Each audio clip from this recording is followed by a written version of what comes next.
প্রথম কথা হচ্ছে দুদক সংস্কার কমিশনের প্রধান হিসেবে আমার নামটা ঘোষিত হয়েছে। এখনো পর্যন্ত অতটুকুই আমি জানি। আমাদের এই কমিশনে জানি যে আরও যোগ্য ব্যক্তিকে নিয়োগ দেওয়া হবে। সেটি হলে পূর্ণ কমিশন গঠিত হবে। তার উপর ভিত্তি করে যে আমরা আমাদেরকে যে টার্মস অফ রেফারেন্স বা কর্মপরিধি সম্পর্কে একটু আরও সুস্পষ্ট ধারণা পেলে তার উপর ভিত্তি করে কমিশন গঠিত হওয়ার পর আমরা কর্মপরিকল্পনা নির্ধারণ করব। ইতিমধ্যে যেহেতু আমার এই কাজের সাথে দীর্ঘদিনের সম্পৃক্ততা, অভিজ্ঞতা এবং যেহেতু আপনি জানতে চাচ্ছেন, আমি যেটি বলবো যে কয়েকটা বিষয়ের উপরে গুরুত্ব দেওয়া উচিত বলে আমি মনে করি। প্রথম হচ্ছে যে কারণে দুদক মানুষের আস্থাহীনতার সংকটে পড়েছে এবং তার মধ্যে আমি যেহেতু একেবারে দুদকের জন্মলগ্ন থেকে দুদকের যে খসড়া আইন সেটি টিআইবির কর্তৃক প্রণীত ছিল। পরবর্তী যখন দুদক গঠিত হয় 2004 সালে, তখন থেকে প্রথম কমিশনটা নিয়েই যে আমি একটা টিআইবির পক্ষ থেকে আমি ব্যক্তিগতভাবে একটা গবেষণা করেছিলাম। তার থেকে শুরু করে এখনও পর্যন্ত যেই বিষয়টা আমরা দেখেছি, অন্যতম যে উপাদানটি যে কারণে একটি সময় একটা মোটামুটি সব দেশবাসীর কাছে পরিচিত হয়েছিল দুদক নখদন্তহীন একটা প্রতিষ্ঠান হিসেবে, তার মধ্যে মূল কারণটা ছিল দুদকে যারা নিযুক্ত হয়েছেন চেয়ারম্যান এবং কমিশনার হিসেবে তাদেরকে দলীয় রাজনৈতিক বিবেচনায় নিয়োগ দেওয়া হয়েছে। একেবারে অবিচ্ছেদ্যভাবে প্রতিটা সরকারই কিন্তু দায়ী করেছে এবং যাদেরকে নিয়োগ দিয়েছে তাদের দলীয় আনুগত্য নির্ভর নিয়োগ হয়েছে। ব্যক্তি হিসেবে দলীয় আনুগত্যের বিষয়টা ছিল, কিছু দু একটি একেবারে বিরল ব্যতিক্রম ছাড়া। এটি এক। আর পাশাপাশি কমিশনের পরবর্তী যে কর্তৃপক্ষ, অর্থাৎ মূলত পেশনে প্রেরিত সরকারি কর্মকর্তা, আমলাতন্ত্র থেকে আসা ব্যক্তিবর্গ, তারাও কিন্তু একই বিবেচনায়, যেহেতু বাংলাদেশের আমলাতন্ত্র দলীয়ভাবে প্রমাণিত, একই বিবেচনায় নিযুক্ত হয়েছে। এই জিনিসটা কিন্তু দুদককে অকার্যকর ক্ষেত্রে অন্যতম ভূমিকা পালন করেছে। আমাকে দেখতে হবে এটাকে কীভাবে রোধ করা যায়, এটার উত্তরণ করা যায় কীভাবে, সেটি দেখতে হবে এবং সুনির্দিষ্ট যে আইনে বা নীতিমালাতে যে সমস্ত লুপহোলসগুলো আছে সেগুলো কীভাবে চিহ্নিত করে সেটাকে নিয়ন্ত্রণ করা হয়, মতো একটা গ্রহণযোগ্য জায়গায় নিয়ে যাওয়া, এটি হচ্ছে প্রথম। আমি আসছি আইন। দ্বিতীয়, এর সাথে প্রাতিষ্ঠানিক বিষয়টার উপরে আমি প্রথমে গুরুত্ব দিই। সেটা হচ্ছে দুদকের কিন্তু পরবর্তী পর্যায়ের যে কর্মী আছেন বা জনবল আছে, তাদের মধ্যে হয়তো অনেকেই আছেন যারা দক্ষ, যারা সততার সাথে কাজ করতে চায়, তারা কিন্তু কোণঠাসা। সেটি আবার এই কারণে হয়েছে যে দুদক কিন্তু ওই যে রাজনৈতিক প্রভাবের কাছে জিম্মি, আমলাতন্ত্রের হাতে জিম্মি অবস্থা, সেটার কারণে। এবং অন্যদিকে আবার অনেক কর্মী আছে যারা এটাকে, তাদের অবস্থানটাকে ক্ষমতার অপব্যবহারের সুযোগ হিসাবে দেখে এবং এক ধরনের এক্সটর্শন করে, যাদের বিরুদ্ধে অভিযোগ তাদের সাথে যোগসাজশের মাধ্যমে। তো এই যে সংস্কৃতি, এটা তো একটা কোনো দুদক নামক প্রতিষ্ঠানের সংস্কৃতি হতে পারে না। এটার থেকে আমার উত্তরণের জন্য আমাদের উপায় বের করতে হবে। দ্বিতীয় যে বিষয়টি, সেটা হচ্ছে যে দুদকের যে মূল আইন এবং তার উপরে বিভিন্ন সময় কিছু কিছু সংস্কার হয়েছে এবং পরবর্তী যে বিধিমালা ইত্যাদি আছে দুদক, যার মাধ্যমে দুদক পরিচালিত হয়, সেখানে কী ধরনের দুর্বলতা আছে চিহ্নিত করে সেগুলোকে এমনভাবে ঢেলে সাজাতে হবে যাতে করে অন্তত আইনি কাঠামোটা সুদৃঢ় হয়। কিন্তু এটি সম্পন্ন হবে না যতক্ষণ পর্যন্ত না আমরা দুদক আইনের, সরাসরি দুদক সংশ্লিষ্ট আইন বা বিধিমালার বাইরে বেশ কিছু আইন কিন্তু দুদককে বা নীতিমালা দুদককে প্রভাবিত করে। যেমন আমি উদাহরণস্বরূপ বলি, যদি আমাদের যে কর আইন হয় প্রতি বছর, যার মাধ্যমে কালো টাকার বৈধতা দেওয়া হয়, বা আমাদের যে অ্যান্টি মানি লন্ডারিং অ্যাক্ট যেটা আছে, সেটি যে কর্তন করা হয়েছে দুদকের কর্তৃত্ব, তার মাধ্যমে, সংস্কারের মাধ্যমে, বা আমরা যে সিভিল সার্ভিস অ্যাক্ট, যার মাধ্যমে সরকারি কর্মকর্তাদের আটকের ক্ষেত্রে পূর্ব অনুমতি লাগে, এগুলো রেখে কিন্তু আমি দুদকের কার্যকরতা বৃদ্ধি করাতে পারবো সেটা ভাবা কঠিন। কাজে এই জায়গাগুলোতে আমাদের হাত দিতে হবে, সুনির্দিষ্ট প্রস্তাবনা করতে হবে। আমরা আশা করবো সেগুলো কর্তৃপক্ষ বিচারে নেবে।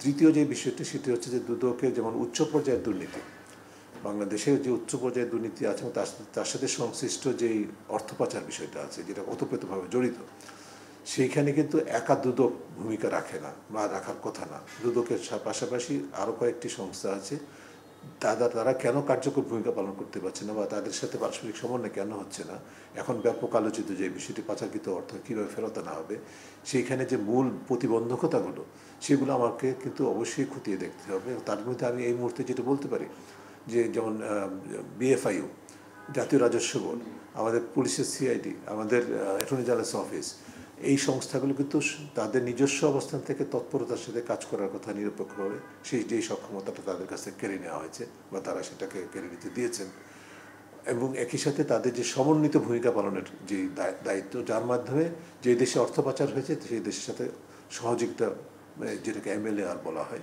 সেটি সম্পাদন করা সম্ভব এবং তাদের মাধ্যমে পাচারকৃত অর্থ ফেরত আনার সুযোগ সৃষ্টি করা প্রক্রিয়াটা শুরু করতে হয়। এই কাজটি বিন্দুমাত্র হয়ই নেই, শুধুমাত্র একটি ব্যতিক্রম ছাড়া। সিঙ্গাপুর থেকে যে অর্থ ফেরত এসেছিল সেটা কিন্তু উচ্চ পর্যায়ের একজন ব্যক্তি ছিল, সেই ক্ষেত্রে যে প্রক্রিয়া হয়েছিল সেই রোড ম্যাপটা কিন্তু দুদকের কাছে আছে বা সংশ্লিষ্ট প্রতিষ্ঠানগুলো আছে, সেগুলো পালিত হয় নাই, সেগুলো অনুসরণ করা হয় নাই। কেন হয় নাই, তার পিছনে যে কারণগুলো সেগুলোকে আমাদেরকে অবশ্যই খতিয়ে দেখতে হবে। তার উপর ভিত্তি করে আমরা আশা করি যে অবশ্যই কিছু কার্যকর সুপারিশ নিয়ে আসতে পারবো, সেগুলো কার্যকর করতে। চতুর্থ যে বিষয়টা বলে নেব সেটি হচ্ছে যে আমরা যদি যে পরামর্শগুলো আমরা প্রণয়ন করবো সেগুলোর ক্ষেত্রে যেন কার্যকর হয়, তার জন্য আমাদের আরও কিছু অংশীজনের সাথে কথা বলতে হবে। যেমন আমাদের যে ছাত্র জনতার আন্দোলনের মূল যে চালিকা শক্তি যারা ছিল, কোঅর্ডিনেটর যারা, সমন্বয়ক যারা আছে, তাদের সাথে কথা বলে আমাদেরকে বুঝতে হবে তাদের এক্ষেত্রে তাদের চিন্তা চেতনা ভাবনাটা কী, তারা কীভাবে দেখতে চায় দুদক নামক প্রতিষ্ঠানটিকে, সেটি দেখতে হবে। একই সাথে অন্য স্টেক হোল্ডার, যেমন আমাদের যারা সংবাদকর্মী, তারা কিন্তু অত্যন্ত গুরুত্বপূর্ণ ভূমিকা পালন করেছেন, কিন্তু আরও গুরুত্বপূর্ণ ভূমিকা পালন করার সুযোগ ছিল, সেটি করতে পারেন নাই। তার পিছনে কারণগুলো কী সেটা আমাদের দেখতে হবে এবং তাদের কাছ থেকে তাদের দীর্ঘদিনের কাজের অভিজ্ঞতার প্রসূত পরামর্শ শুনতে হবে। আরও অংশীজন যারা আছেন তাদের কাছ থেকে বা এক্সপার্ট যারা আছে তাদেরকে শুনে আমরা যে পরামর্শ বা যে প্রস্তাবনা কমিশনের পক্ষ থেকে আমরা প্রস্তাব করব, তার উপর ভিত্তি করে যদি আমরা ধরে নেই যে আসলে বাস্তবে একটা আদর্শ দুদক আমরা প্রতিষ্ঠা করার মতো জায়গায় চলে হয়েছে ধরে নেই, তারপরেও কিন্তু দুদক কার্যকর ভূমিকা পালন করতে পারবে না যতদিন পর্যন্ত না আমাদের রাজনীতি এবং আমলাতন্ত্রে প্রত্যাশিত সংস্কার না হয়। এটি করতে না পারলে, কারণ আমরা যদি এমন রাজনৈতিক নেতৃত্ব আমাদের সরকারে পাই যারা মনে করবে যে এই আন্দোলন, এই ছাত্র জনতার রক্তের বিনিময় আন্দোলন তাদের নতুন সুযোগ দিয়েছে তাদের একই চর্চা প্রতিষ্ঠিত করার, যেটা হচ্ছে ক্ষমতার ব্যবহার। আমাদের আমলাতন্ত্রে যদি সংস্কার না হয়, আমাদের যে বিভিন্ন পেশাজীবী সংগঠনগুলো আছে সেখানে যদি সংস্কার না হয়, প্রত্যাশিত সংস্কার না হয়, তাহলে কিন্তু আমাদের এই যে দুদক সংস্কারের যে পরিকল্পনা সেটি দুদকের জায়গায় হবে কিছুটা, কিন্তু আমরা বাস্তব সুফল পাবো না। কাজে দুদকের যে দুদক সংস্কার কমিশনের যে কাজ, যা স্কোপ, সেটি কিন্তু রাজনৈতিক, বিশেষ করে রাজনৈতিক এবং আমলাতান্ত্রিক সংস্কারের যে অপরিহার্যতা এবং সেই সংস্কারের যে কর্মসূচি, তার থেকে বিচ্ছিন্ন করে দেখার কোনো সুযোগ নাই। সরকারের এই পরিবর্তনের পরে কি স্যার দুদকের কোনো পরিবর্তন আপনি লক্ষ্য করেছেন স্যার দুদকের কার্যক্রমে? আমরা পট পরিবর্তনের পরে যেটা বাস্তব কোনো পরিবর্তন আমি দেখতে পাই না। যেটি দেখেছি সেটা হচ্ছে দুইটা জিনিস। একটি হচ্ছে যে যাদের সম্পর্কে দুদকের কাছে দীর্ঘদিনের পুঞ্জীভূত তথ্য অভিযোগ ছিল এবং নির্ভরযোগ্য তথ্য এবং আমাদের জানা মতে ছিল, তাদেরকে কিন্তু এত দীর্ঘদিন তারা কোনো পদক্ষেপ গ্রহণ করেনি। তার কারণটা ছিল তারা ক্ষমতায় অধিষ্ঠিত বা তাদের ক্ষমতার সাথে যোগসাজশ ছিল, তারা ক্ষমতাবান ব্যক্তি ছিলেন, কোনো পদক্ষেপ গৃহীত হয়নি। যেই পট পরিবর্তন হলো, সরকারের পতন হলো, কর্তৃত্ববাদী সরকারের, তখন তারা এক ধরনের লম্ফঝম্প শুরু করলো যে আমরা তাদেরকে এখন প্রায় 300-র মতো মানুষের বিরুদ্ধে, ক্ষমতাধর ব্যক্তিদের বিরুদ্ধে তারা প্রক্রিয়া শুরু করেছে। ভালো কথা, কিন্তু এর মাধ্যমে যেটা প্রমাণ করলো যে তারা যখন ক্ষমতায় থাকে দুদক কিছু করতে পারেন না। আবার একইভাবে সেটাই আমি বলছি তা একইভাবে তারা যেটা করেছেন সেটা হলো যে যাদের বিরুদ্ধে দুদকেরই নিজের কার্যক্রমের মাধ্যমে দুর্নীতির অভিযুক্ত করে অনুসন্ধান তদন্ত শুরু করে সুনির্দিষ্ট মামলা পর্যন্ত করা হয়েছে, সেগুলোকে দীর্ঘদিন তাদেরকে আসলে বাস্তবে দুর্নীতি নিয়ন্ত্রণের জন্য মামলা করা হয়েছিল, দুর্নীতির জন্য জবাবদিহির মামলা করা হয়েছিল, সেই প্রশ্নটা যেরকম রয়ে গেছে, একইভাবে প্রশ্ন রয়ে গেছে তাদেরকে আসলে রাজনৈতিক হাতিয়ার হিসেবে রাজনৈতিক হয়রানি হাতিয়ার হিসেবে ব্যবহার করা হয়েছে। তার কারণটা হচ্ছে যে তাদেরকে কিন্তু সেই মামলাগুলো বা সেই প্রক্রিয়াগুলো একেবারে সামারিলি তারা উজ্জ্ব করে ফেললো বা শেষ করে তুলে নিল বা ক্লোজ করে দিল তথাকথিত পরিবর্তনের সাথে সাথে। তাহলে এতদিন যেটা তারা করেছে সেটা তো অবৈধ ছিল, কেন সেটা করতে গেলো তারা? এই প্রশ্ন, অর্থাৎ এইটার মাধ্যমে দুদক এই যে দ্বিমুখী তারা আচরণটা করলেন, এর মাধ্যমে দুদকের যে নিজস্ব প্রতিষ্ঠান হিসেবে আস্থা সংকটের অন্যতম কারণটি তারা কিন্তু নিজেরা স্বীকার করে নিলেন। যে কারণে আমরা শুরু থেকে বলছি, পট পরিবর্তন বহুদিন আগের থেকে বলছি, পট পরিবর্তনের পর সুনির্দিষ্টভাবে বলেছি, আরও বেশি জোরালোভাবে, যে এই দুদকের এইভাবে রেখে, যারা এই নেতৃত্ব এবং যারা জনগণ যেভাবে আছে এইভাবে রেখে দুদকের পক্ষ থেকে আমরা সত্যিকার কার্যকর দুর্নীতি নিয়ন্ত্রণ আশা করাটা ঠিক না। মানে দুর্নীতি নিয়ে তো স্যার টিআইবি কাজ করছে অনেকদিন, এই জন্য আমরা একটু আশাবাদী স্যার যে আপনার কাছ থেকে খুব দ্রুতই হয়তো এই ধরনের বিষয় যেগুলো আপনি বললেন যে কথা বলতে হবে নানানজনের সাথে আলোচনা করতে হবে, সেটা হয়তো একটু কম সময় লাগবে, এই জন্য আমরা আশা রাখছি। এক্ষেত্রে একটা জিনিস কি একটু ইয়ে করবেন স্যার, যে দুর্নীতি যে এই যে ভয়াবহ রূপ নিল, এটা তো বছর বছর ধরেই মানে আপনারা এক ধরনের প্রতিবেদন দিয়ে আসছেন, এটার পেছনে মূল দায়টা কার স্যার, দায়টা কি? আমি আমি যদি বলি যে এই যে বাংলাদেশের দুর্নীতির এই যে ব্যাপকতা গভীরতা যেভাবে একবারে সংকটময় জায়গায় ঠেলে দেওয়া হচ্ছে, তার জন্য মূল দায় অবশ্যই আমাদের সংশ্লিষ্ট রাজনৈতিক কর্তৃপক্ষকে নিতে হবে, আমলাতন্ত্রকে নিতে হবে এবং দুদককে নিতে হবে। এই অর্থে দুদকের সাথে অন্য প্রতিষ্ঠানগুলো, যেমন যাদের কথা আমি আগে বললাম, বিএফআইউ, আমাদের জাতীয় রাজস্ব বোর্ড, আমাদের সিআইডি, আমাদের অ্যাটর্নি জেনারেল অফিস, স্বরাষ্ট্র মন্ত্রণালয় যারা অ্যাটর্নি জেনারেল অফিসের দায়িত্বটা নিয়ে নিয়েছেন অবৈধভাবে, আমি বলবো এদের সামষ্টিকভাবে এদের সকলের দায়িত্ব, কারণ এরাই কিন্তু বিশেষ করে দুদক সহ অন্য প্রতিষ্ঠানগুলো এরাই কিন্তু দুর্নীতি সহায়ক ভূমিকাটা পালন, দুর্নীতিকে বিচারহীনতা দেওয়ার ভূমিকাটা পালন করেছে বাস্তবে। সেই কারণে এই সামষ্টিকভাবে দায়টা তাদের সকলকে নিতে হবে। যার ফলে এটার ফলে যেটা হয়েছে যে কিন্তু আসলে মানুষের মধ্যে এরকম উদ্বেগ সৃষ্টি হয়েছে, আসলে দুর্নীতি সম্পর্কে কথা বলে তো লাভ নাই, দুর্নীতি সম্পর্কে রুখে দাঁড়ানো প্রতিবেদন করে তো লাভ নাই। তার কারণে সেটা তো সাপ্লাই সাইডটা যাদের দায়িত্ব এটাকে বাস্তবায়ন করা, তারাই তো আসলে উৎসাহ দিচ্ছে দুর্নীতিকে, তাই না? যে কারণে তরুণ প্রজন্মের মধ্যেও আমাদের, এমনকি শিশু কিশোরদের মধ্যেও, স্কুলের যারা বলে যে শিক্ষার্থী আছে, তাদের মধ্যেও এক আস্থাহীনতা সংকট শুরু হয়েছে। আমি সততা দিয়ে করবো কি? আমাকে বলা হয় যে আপনি যে সততার কথা আমাদেরকে বলতে এসছেন, আমার সরকার তো আমাকে বলছে দুর্নীতি করার জন্য, সারা বছর দুর্নীতি করে আমাদের কাছে আসলে জাতীয় রাজস্ব বোর্ড আমাকে লাইসেন্স দিয়ে দেবে, তাহলে তো সরকার তো বলছে আমাকে দুর্নীতি করো। এই যে অবস্থা সৃষ্টি করা হয়েছে, এটার জন্য কিন্তু দায়ী কিন্তু যারা ক্ষমতায় ছিলেন। এবং এটা মনে রাখতে হবে যে শুধুমাত্র গত 15 বছরের দুর্নীতি হয়েছে এটা কিন্তু ঠিক না। বাংলাদেশে কিন্তু ধারাবাহিকভাবে, আমি শুধু দুদকের ইতিহাসটাই যদি দেখি, এমনকি তত্ত্বাবধায়ক সেনা সমর্থিত তত্ত্বাবধায়ক সরকারের সময় যে আমরা এক ধরনের অ্যাগ্রেসিভ দুর্নীতির বিরুদ্ধে অবস্থানটা দেখেছিলাম, সেখানেও কিন্তু ব্যক্তিকেন্দ্রিক সিদ্ধান্ত হয়েছে। সেখানেও কিন্তু ক্ষমতার পেছনে যারা ছিল, দুদকের পিছনে যে ক্ষমতার কলকাঠি যাদের হাতে ছিল, তাদের সেখানে একাধিক পাওয়ার সেন্টার ছিল। একজনের বিরুদ্ধে পদক্ষেপ নিতে একজন বলেছে, একটা পাওয়ার সেন্টার থেকে বলা হয়েছে, আরেকটা পাওয়ার সেন্টার বলেছে না, সেটা করা যাবে না। এরকম দৃষ্টান্ত আমার যেহেতু সুযোগ হয়েছে সরাসরিভাবে তাদেরকে পর্যবেক্ষণ করার, এই ধরনের দৃষ্টান্তগুলো আছে। কাজেই যারা ক্ষমতায় থাকেন তাদের মধ্যে যদি দুদককে তাদের হাতিয়ার হিসাবে ব্যবহার করার প্রবণতা যেটি, সেটা যদি দূর করতে না পারি আমরা, তাহলে বাস্তব পরিবর্তন আসাটা খুব কঠিন। স্যার, 6টা কমিশনের কথা বলা হচ্ছে, আপনি অনেকগুলি বডির কথা বলেছেন যারা দুর্নীতির সাথে, কেউ হয়তো ছাড় দিচ্ছে, কেউ আবার মানে সমন্বয়টা ছিল না, যার কারণে দুর্নীতিবাজরা সুযোগ আসলে পেয়েছে। এই 6 কমিশনকে একসাথে কাজ করবে, আপনার দায়িত্ব তো দুদকের, কিন্তু আমরা দেখেছি নির্বাচন সহ বিচার বিভাগ, সংবিধান, প্রত্যেকটা, এমনকি জনপ্রশাসন মন্ত্রণালয়ের সংস্কারের দায়িত্ব একজন পেয়েছেন, উনি এনবিআর এর সাবেক একজন চেয়ারম্যান। আপনারা আসলে একসাথে কাজ করবেন কিনা?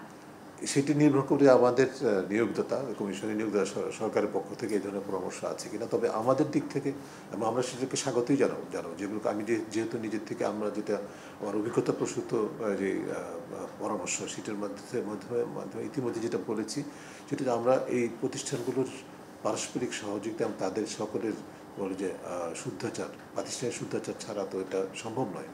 কাজেই আমাদের যদি সুযোগ থাকে এক সমন্বিতভাবে কাজ করা, সেটা আমরা যেরকম চেষ্টা করবো। সুযোগ নাও থাকে তাহলেও কিন্তু আমাদের পরামর্শগুলো আমরা কিন্তু তাদের সার্বিক কার্যক্রমের মধ্যে সব কিছু কাজে লাগবে সেটা কিন্তু নয়। যে অংশটুকু দুদকের কার্যকরতার জন্য অপরিহার্য, সেই অংশটুকু আমরা অবশ্যই তাদের সাথে শেয়ার করবো, তাদের আশা করবো তাদের পরামর্শের মধ্যে আমরা, এবং আমাদের জন্য তাদের যদি পরামর্শ থাকে তাহলে সেটিও আমরা অবশ্যই সক্রিয় বিবেচনায় নেব। এই প্রসঙ্গে একটু স্যার, যে এই যে রাষ্ট্রের সংস্কারের কথা বলা হচ্ছে স্যার, সেই ক্ষেত্রে স্যার টিএমপির পক্ষ থেকে আপনাদের পরামর্শ কি স্যার, সেটা আসলেই সম্ভব হবে কিনা স্যার?